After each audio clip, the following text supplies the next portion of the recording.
und herzlich willkommen zu dem neuen Video auf meinem YouTube-Kanal. Heute mache ich und meine Brüder eine kleine Challenge. Und zwar tun wir mit diesen Würfeln, habt ihr wahrscheinlich schon im Titel gesehen, die kann man schon auseinandernehmen. So. Und wer die dann zuerst fertig aufgebaut hat, der hat dann die Challenge gewonnen. Also dann würde ich jetzt mal sagen, kommt der Superstar in diesem Video für den Simon Charlie. Gut, und da ist er auch.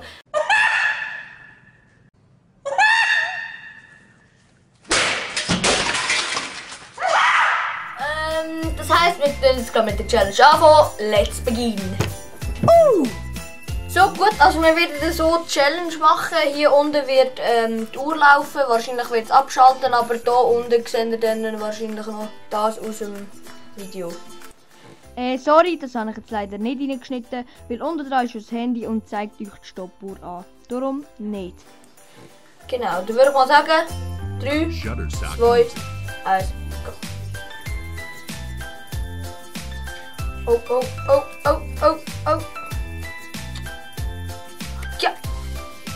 Fertig. Yeah. Woo. Ja. Ich auf das Stuhl. Und das sind unfassbare 3 Minuten 28,08.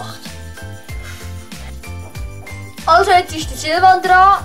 Und jetzt versucht das erste Glück. Dann würde ich sagen 3, 2, 1. Jetzt. Nein! Nein! Das ist auch ruhig. Ciao! Yeah! Bravo! Der Wecker hat zwar schon 5-mal abgestellt, aber ja. 8 Minuten, 29 Sekunden. Yeah! So, wie ihr jetzt gesehen habt, hoffentlich hat euch das Video jetzt gefallen. Aber der Silvan hat die Challenge verloren. Und ich gewonnen natürlich. Und Bestrafung gibt es leider keine. Vielleicht beim nächsten Video. Und in dem Fall, ciao, bis zum nächsten Video. Shutterstock Music.